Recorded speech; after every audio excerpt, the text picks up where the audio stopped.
konseling. Terdapat beberapa prinsip yang terkandung dalam bimbingan konseling. Prinsip yang dimaksud adalah pegangan atau acuan yang wajib dimiliki oleh setiap orang yang berperan dalam pendidikan konseling. Prinsip yang pertama yakni prinsip-prinsip terkait dengan sasaran pelayanan. Objek yang menjadi sasaran pelayanan dalam bimbingan konseling adalah individu, baik itu perorangan ataupun kelompok. Individu yang menjadi sasaran ini tentu memiliki perbedaan, baik dari segi usia, jenis kelamin, status sosial, ekonomi keluarga, dan kedudukannya. Perbedaan inilah yang pada akhirnya membuat setiap individu memiliki karakteristik dan keunikannya masing-masing. Prinsip terkait dengan sasaran pelayanan meliputi beberapa hal, di antaranya, poin yang pertama adalah bimbingan konseling pada hakikatnya, yakni seluruh individu tanpa melihat usia, jenis kelamin, agama, status sosial ekonomi, dan dari suku atau bangsa mana individu itu berasal.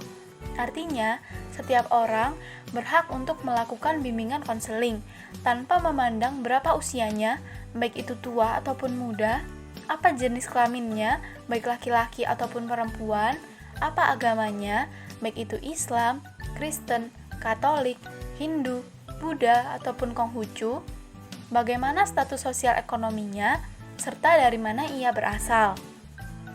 Poin yang kedua, bimbingan konseling berkaitan erat dengan tingkah laku serta sikap individu yang terwujud dari berbagai aspek kepribadian yang kompleks.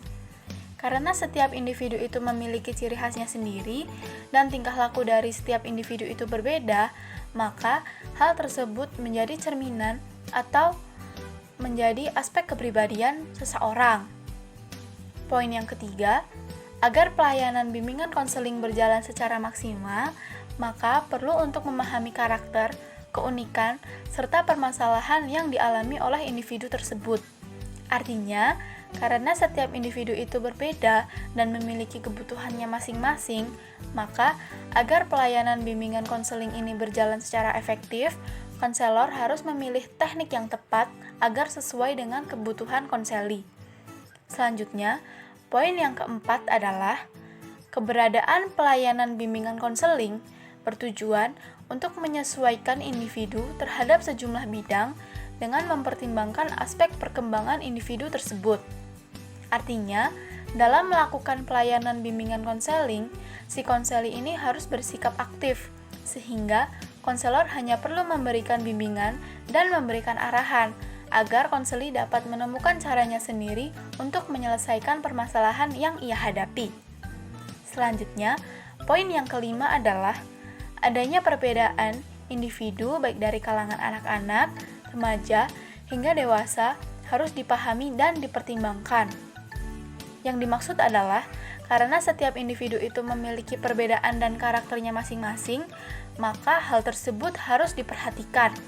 Sehingga ketika melakukan pelayanan bimbingan konseling, konselor dapat memberikan cara yang sesuai yang tentunya telah disesuaikan dengan karakter individu tersebut. Yang kedua yaitu prinsip-prinsip terkait dengan masalah individu. Perkembangan individu dalam kehidupannya tidak selalu dipengaruhi oleh faktor positif, tetapi dapat juga dipengaruhi oleh faktor negatif. Faktor-faktor yang memberi pengaruh negatif selanjutnya dapat menjadi hambatan dalam keberlangsungan perkembangan individu. Hambatan tersebut berupa masalah-masalah yang timbul dalam kehidupan individu. Di sini terdapat dua prinsip terkait dengan permasalahan individu. Yang pertama, pada dasarnya, pelayanan bimbingan konseling sudah dapat menjangkau setiap step dan bidang perkembangan dari seorang individu. Bimbingan dan konseling berurusan dengan hal-hal yang menyangkut pengaruh kondisi mental atau fisik individu terhadap penyesuaian dirinya. Penyesuaian tersebut berlaku di rumah, di sekolah, serta dalam kaitannya dengan kondisi sosial. Yang kedua, salah satu faktor yang ada pada diri individu dan membutuhkan perhatian lebih dari konselor untuk menyelesaikan masalah klien, yakni kondisi sosial, ekonomi, dan politik yang kurang menguntungkan. Keadaan tersebut merupakan faktor timbulnya masalah pada individu yang kemudian menjadi pusat perhatian dalam pelayanan bimbingan dan konseling. Prinsip yang ketiga adalah prinsip-prinsip yang terkait dengan program pelayanan. Adanya program pelayanan bimbingan konseling ini dilakukan secara insidental ataupun terprogram. Pelayanan secara insidental adalah pelayanan yang diberikan konselor kepada klien secara tidak terjadwal dengan rutin, yang artinya konselor hanya akan memberikan pelayanan yang disesuaikan dengan permasalahan yang dihadapi klien saat itu juga. Sedangkan pelayanan secara terprogram adalah pelayanan yang diberikan konselor kepada klien dengan rutin dan terjadwal. Jadi, ada tidaknya permasalahan yang sedang dihadapi oleh klien, konselor akan tetap memberikan pelayanan tersebut. Berikut merupakan prinsip yang berkaitan dengan adanya program pelayanan bimbingan konseling. Poin pertama yaitu, program bimbingan konseling ini harus disusun sejalan dengan proses pengembangan dan pendidikan secara menyeluruh, karena bimbingan konseling ini merupakan bagian dari pendidikan dan pembentukan pengalaman yang berkesinambungan. Poin yang kedua, program pelayanan bimbingan konseling ini diberikan sesuai dengan kondisi dan kebutuhan seorang individu yang membutuhkan pelayanan, agar individu dapat mengetahui kesulitan yang dihadapi dan disesuaikan pada lingkungannya. Poin ketiga, program pelayanan bimbingan konseling ini diselenggarakan baik kepada anak-anak hingga orang dewasa. Sebagai contohnya, bimbingan konseling yang didapatkan oleh individu dari tingkat sekolah dasar hingga tingkat perguruan tinggi. Poin keempat yaitu, dalam melaksanakan pelayanan ini diharapkan adanya penilaian hingga tahap evaluasi, agar konselor maupun klien dapat mengetahui seberapa besar hasil serta manfaat yang didapatkan dari adanya pelayanan bimbingan konseling. Prinsip yang keempat merupakan prinsip-prinsip terkait dengan pelaksanaan dan pelayanan. Tujuan awal dari prinsip ini ialah memberikan pemahaman mengenai tujuan dilaksanakannya pelayanan bimbingan konseling, di mana seorang konselor akan mewujudkan tujuan dari adanya pelayanan tersebut. Nah, prinsip-prinsip yang berkaitan dengan pelaksanaan pelayanan bimbingan konseling itu meliputi 9 poin, yakni A. Pelayanan bimbingan konseling hendaknya diarahkan untuk mengembangkan kemampuan klien dalam menghadapi dirinya sendiri. B. Di dalam proses pengambilan keputusan, keputusan yang akan diambil hendaknya merupakan keputusan dari seorang klien itu sendiri, bukan dari seorang konselor maupun pihak lainnya. C. Adanya permasalahan khusus yang dihadapi oleh klien haruslah ditangani oleh tenaga ahli yang relevan dalam bidang tersebut. D. Pelaksanaan bimbingan konseling dilakukan oleh tenaga ahli yang memperoleh sebuah pendidikan dan pelatihan khusus di dalam bidang bimbingan konseling. E. Perlu adanya kerjasama yang baik antara konselor, guru, dan orang tua dari setiap individu, karena mereka memegang peran masing-masing yang sangatlah penting. F. Seorang guru dan konselor hendaknya saling melengkapi satu sama lain, agar dapat mengurangi suatu hambatan-hambatan yang terdapat pada seorang individu. G. Hendaknya dilakukan sebuah program penilaian kepada setiap individu dengan tujuan dapat diperoleh suatu hasil belajar, ciri kepribadian, dan minat bakat yang baik. H.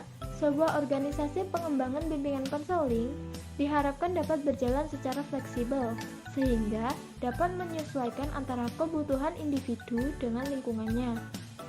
I. Seorang yang memimpin pelaksanaan program bimbingan konseling menjadi penanggung jawab dalam pengelolaan bimbingan konseling tersebut.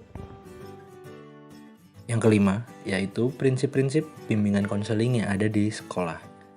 Yang kita tahu, sekolah merupakan salah satu tempat yang jelas menciptakan sebuah upaya operasional dalam suatu bimbingan konseling. Lingkungan sekolah sendiri menjadi salah satu lahan dalam pelaksanaan bimbingan konseling yang sangat menuntut adanya pelayanan bimbingan konseling pada taraf yang lebih tinggi. Seorang guru memegang peran penting di dalam memberikan sebuah layanan bimbingan konseling kepada siswanya, di mana seorang guru harus terlibat langsung di dalam pengajaran bimbingan konseling ini untuk mencapai sebuah keberhasilan yang optimal. Di dalam pengajaran tersebut diperlukan sebuah faktor penunjang bagi siswa. Meskipun sudah terdapat faktor penunjang di dalam pembelajaran tersebut, faktanya masih terdapat beberapa hal yang menghendaki adanya bimbingan konseling di sekolah. Oleh karena itu, muncullah prinsip-prinsip guna menegakkan pelaksanaan bimbingan konseling di sekolah. Antara lain, yang pertama adalah seorang konselor hendaknya menyiapkan karirnya sejak awal, di mana ia harus memiliki rencana mengenai pekerjaannya ke depan dengan jelas. Ia harus memiliki sebuah kesiapan yang tinggi untuk melaksanakan rencana pekerjaannya tersebut, di mana seorang siswa dan personel sekolah dapat mengetahui program-program kerja apa yang akan dijalankan. Dan yang kedua, sebagai seorang konselor harus menonjolkan sikap profesionalitas tanpa melakukan tindakan menyombongkan diri kepada personel sekolah ataupun mahasiswanya. Yang ketiga, seorang konselor hendaknya memiliki tanggung jawab yang besar di dalam menjalankan peran dan dapat mengimplementasikannya ke dalam kehidupan nyata. Yang keempat, seorang konselor menjadi penanggung jawab bagi seluruh siswa, yakni siswa memiliki masalah hidup dan masing-masing yang tentunya memiliki perbedaan di dalam kehidupannya. Yang kelima, seorang konselor harus mampu untuk membantu siswanya keluar dari masalah yang sedang dihadapinya. Dan yang terakhir, seorang konselor hendaknya mampu untuk bekerja sama secara efektif dan menjaga hubungan yang baik dengan kepala sekolah, wakil kepala sekolah, dan para guru, karena peran kepala sekolah, wakil kepala sekolah, dan guru merupakan peran yang paling utama di dalam pengembangan bimbingan konseling secara profesional yang ada di lingkungan sekolah.